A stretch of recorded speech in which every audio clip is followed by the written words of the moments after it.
阿巴卡巴，我是杰西。先恭喜大家拿到你们梦寐以求的大学啦！如果你没有拿到你自己喜欢的大学，也就是说，可能 UNIMAS 大学不是你的第一志愿大学，可是你也不要这样快失望，也不要觉得气馁等等的，因为未必这些大学不适合你嘛，可能它是你一个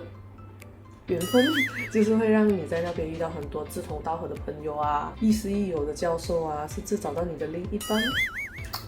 今天要和大家分享的就是，当你获得大学录取通知了之后，你应该做些什么准备呢？而且，如果你有了这些资料，又或者懂得这一些过程跟行程，那你只身一人到 UNIMAS 也绝对没有问题。那在今天的回答当中呢，也有混入一些问题，就是一些同学、一些学弟学妹来问我的问题，我也会混齐在这里回答大家。因为实在有太多的问题了，我也无法做到很快速的一一回复大家。如果你们还没有得到我的回复的话，你们就来看这支视频吧。那我也会在我的 Instagram 里面跟大家说这个视频推出了，大家可以去看一看，所以你们看的时候会了解更多的。首先，你必须去寻求你的所属学校的老师，尤其是那一种专门负责升学的老师，因为每一间学校要准备的资料都是不一样的。因为我学生就是问这样的问题。因为我不确定每一间学校的做法或者需要的文件资料证明，所以我无法跟你们说就是一定要准备这些东西你不这些东西不用准备的啦。我们那时候学校没有要我们准备，其实是不可以的。每一间学校每一个做法每一个过程步骤都是不一样的，所以你不可以去寻求其他人的帮助，你必须寻求你所属学校的那一个负责老师的帮助是最准确的。因为我之前有跟同学讨论过，好像比如说有一个文件，我也忘记当时是什么文件了，但是当时我是完全没有准备过这一个文件的，这一类文件完全不需要，而他们学校是一定需要的，要用这个来证明他们，然后给他们可以进入大学。但是在这里呢，有一个东西我是一定要分享的，有同学问我这个问题。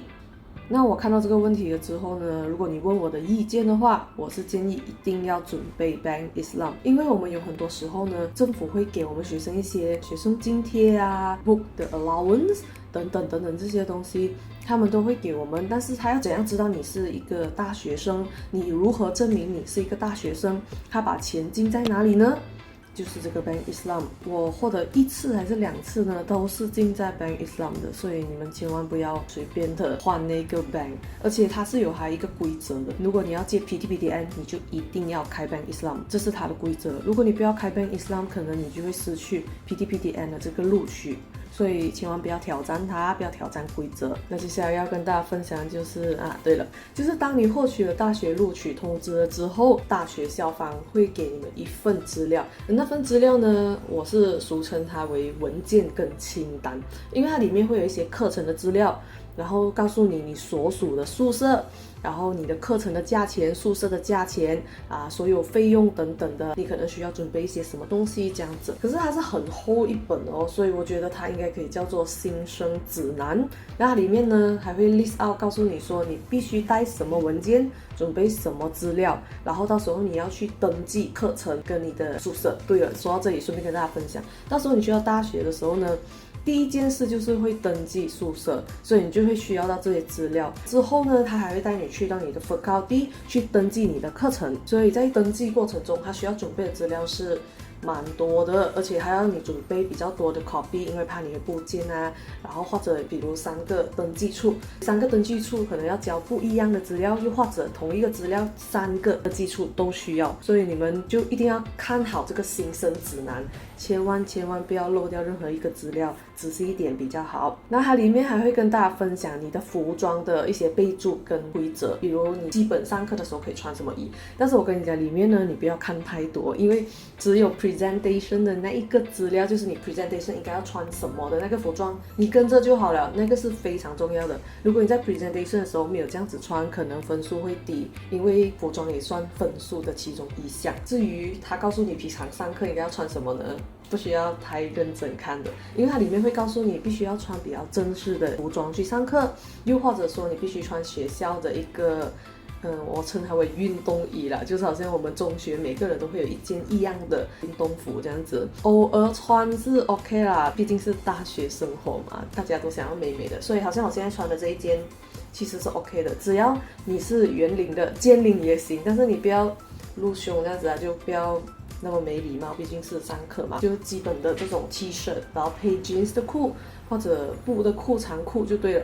就可以了，上课就是这么的简单，而且你知道吗 ？T 恤跟 jeans 的裤是永远都不会过期还是过时的潮流，所以这样穿就对了。那里面还会跟大家分享宿舍的一些规则啦，就是可以带的东西跟不可以带的东西，然后也建议大家不需要带这样多东西过去，除非你是住靠近 Unimas 的，所以你们飞过去带这样多东西是 is OK。但是如果你是什么南中，像我是Penang的，从Penang去到那边2个小时就算了，你还要带这么多的东西，根本是不可能的。如果你是只身一个人到 Unimas， 更加不可能。这些东西这么多，你一个人怎么拿这么多的行李？没有人可以帮你的。所以你去到那边的时候，其实那边附近有很多商店的，你不用担心，什么都买得到的。它其实是一个湿地来的，它没有你想象中的那么污噜，也不要听人家讲它这么污噜，它没有。所以去那边买就对了，千万不要担心那些什么物品的购买啊，比如要买电风扇啊，所以你特地从槟城带一个电风扇刚到那边去。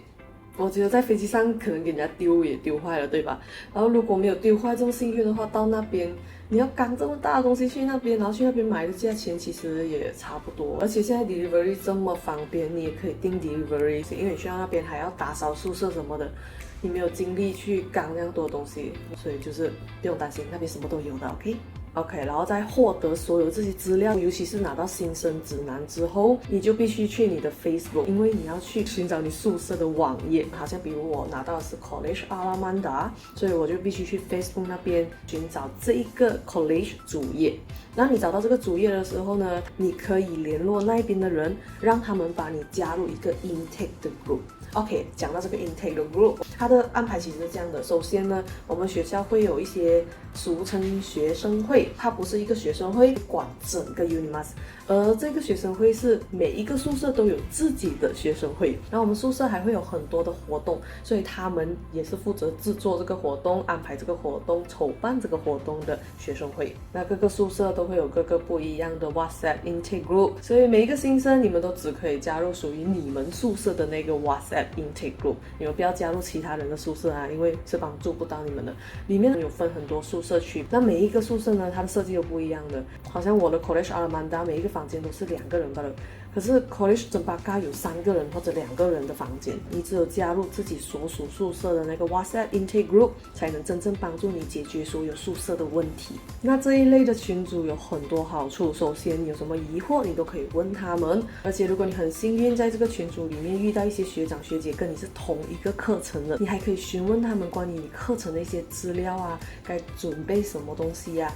一些问题你想要知道的啊，所以这个群组是很好的。除此之外，如果你很幸运的在这个群组里面还找到志同道合的朋友，又或者找到同样课程的朋友，你们还可以进一步成为室友。那我呢，当时就是因为没有加入到这个 group 里面，所以我去到那边的时候就是东撞西跑，就是撞了很多壁，然后吃了很多肥猫。就是我真的很老实告诉大家，我去到那边第1个星期都是在流泪的，这个不适应，那个不适应，这个不知道，那个不知道，连安排登记东西我都是格朗嘎不的，所以我今天才会要做这个视频跟大家分享。如果你们知道了之后，你们就不会像我这样紧张，你们也不会觉得很累很伤心这样子。我们还有一个很好的，就是我们有华人协会，简称华协，你们就去你们的 Facebook 搜索沙拉越华协，他们有自己的主页，你们也可以去寻求那些学长学姐的帮助。我之前就还算蛮幸运的，有学长学姐介绍我去联络这个华协，所以里面的有一个副主席，他就一直帮我，